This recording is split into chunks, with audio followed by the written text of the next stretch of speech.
আসসালামু আলাইকুম। এখন আমরা সিএসএস বর্ডার সম্পর্কে বিস্তারিতভাবে জানব। অর্থাৎ সিএসএস এর বর্ডার কিভাবে দিতে হয়, বর্ডারের কালার কিভাবে করতে হয় এবং বর্ডার কি কি স্টাইল আছে এবং সেই স্টাইলগুলো আমরা কিভাবে করব সেই সম্পর্কে এখন আমরা বিস্তারিতভাবে জানব। তো কথা না বেরিয়ে চলুন শুরু করা যাক। সর্বপ্রথম আমি এখানে এসে একটা ডিপ ট্যাগ নিয়ে নিলাম আর তার ভিতর ছোট একটা লরেম ছেড়ে দিলাম। ওকে, এখন যদি সেভ করি এমন আসলো। এখন এখানে আমরা একটা ক্লাস দিয়ে দিলাম, সাপোজ বলে দিলাম বর্ডার বক্স, এরকম একটা ক্লাসের নাম দিয়ে দিলাম। ওকে, আমরা ইচ্ছা মতো নাম দিতে পারি, আমি জাস্ট এই নামটা দিয়ে দিলাম। এখন আমরা স্টাইল ডট সিএসএ এসে বলে দিলাম ডট বর্ডার বক্স, যে নামটা ছিল আমাদের উচিত সবসময় এখান থেকে কপি করে নিয়ে যাওয়া, কারণ কপি করে নিয়ে গেলে ভুল হওয়ার সম্ভাবনাটা থাকবে খুবই কম। ওকে, এখন সিলেক্ট করে নিলাম, নিয়ে সর্বপ্রথম একটা ব্যাকগ্রাউন্ড কালার দিয়ে দিলাম, সাপোজ আমি একটা অ্যাশ কালার দিয়ে দিলাম। তারপর এসে একটা হাইট দিয়ে দিলাম 100 পিক্সেল, তারপর এসে একটা উইডথ দিয়ে দিলাম 300 পিক্সেল, এরকম হলো। এরপর এসে আমরা একটা পেডিং দিয়ে দিলাম। ওকে, এখন আমরা এর একটা বর্ডার করব।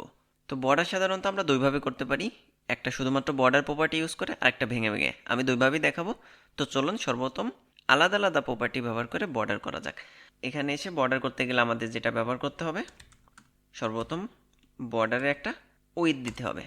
তো আমি বলে দিলাম 10 পিক্সেল, অর্থাৎ বর্ডার কতটুক মোটা হবে বা বর্ডারের পুরুত্ব আসলে কতটুক হবে। তো আমি 10 পিক্সেল বলে দিলাম, দিলে কোনো পরিবর্তন দেখতে পাচ্ছি না সেভ করার পর। এরপর এসে যেটা বলতে হবে, বর্ডারের স্টাইল বলে দিতে হবে। এখানে সর্বমোট 10টা স্টাইল আছে, আমি একটা একটা করে দেখাচ্ছি। সর্বপ্রথম আমি যেমন বলে দিলাম সলিড। তো সলিড দিলে দেখুন এখন কিন্তু একটা বর্ডার চলে আসছে, কিন্তু বাই ডিফল্টভাবে এর কালার আছে ব্ল্যাক। আমরা যদি কালার পরিবর্তন করতে চাই তাহলে এইভাবে বর্ডার কালার, সাপোজ আমি বলে দিলাম রেড। দেখুন এখানে কিন্তু একটা রেড কালারের বর্ডার চলে আসছে। এখন চলুন স্টাইল। স্টাইল আসলে কী কী আছে, যেমন সলিড আছে, তারপর আছে ডটেড, যেটা দিলে এরকম ডট ডট করে আসে, তারপর আছে ড্যাশ, ড্যাশ দিলে সাধারণত এরকম ড্যাশ অনুযায়ী হবে। এরপর আছে ডাবল, যেটা দিলে সাধারণত এভাবে ডাবল বর্ডার হবে। এছাড়া আরও বেশ কয়েকটা স্টাইল আছে, আমি ডেসক্রিপশনে এই 10টা স্টাইলই দিয়ে দেবো, আপনার একটা একটা করে কপি করে করে প্র্যাকটিস করতে পারেন। এখন এই যে আমরা একটা বর্ডার করলাম 3টা আলাদা আলাদা প্রপার্টি ইউজ করে, আমরা কিন্তু শুধুমাত্র বর্ডার প্রপার্টি ইউজ করেই এই কাজটা করে ফেলতে পারি। আমি এটিকে জাস্ট কমেন্টস করলাম, সেভ করলাম, কোনো বর্ডার নেই, আমি জাস্ট বলে দিলাম বর্ডার, আর তারপর সর্বপ্রথম ওয়েট হিসেবে দিলাম 10 পিক্সেল। তারপর আমার একটা স্পেস দিয়ে স্টাইল বলে দিতে হবে, সাপোজ আমি স্টাইল বলে দিলাম সলিড, এবং তারপর যে আমার কালারটা বলে দিলাম সাপোজ ব্লু। দেখুন এখানে কিন্তু একটা বর্ডার চলে আসছে। এবং এই যে একটা প্রপার্টি ব্যবহার করে আমরা বর্ডার করছি, এই স্টাইলটাই সব থেকে বেশি ব্যবহার করা হয়, অর্থাৎ প্রফেশনাল কোড করার সময় এই স্টাইলটাই সব থেকে বেশি ব্যবহার করা হয়। এখন কথা হলো, আমরা যদি যে কোনো একটা সাইডে বর্ডার করতে চাই তাহলে কি করব।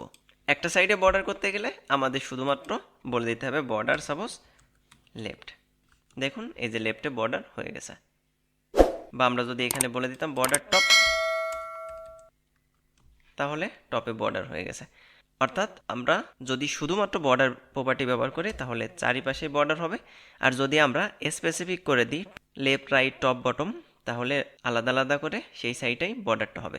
যেমন আমি এখন চাচ্ছি 4 সাইডে 4টা আলাদা আলাদা বর্ডার দিতে, তাহলে কি করব, সর্বপ্রথম এসে এখানে বলে দিলাম বর্ডার টপ, আর এরপরে এই লাইনটাকে জাস্ট ডুপ্লিকেট করে নিলাম 4টা, এবং দ্বিতীয় বলে দিলাম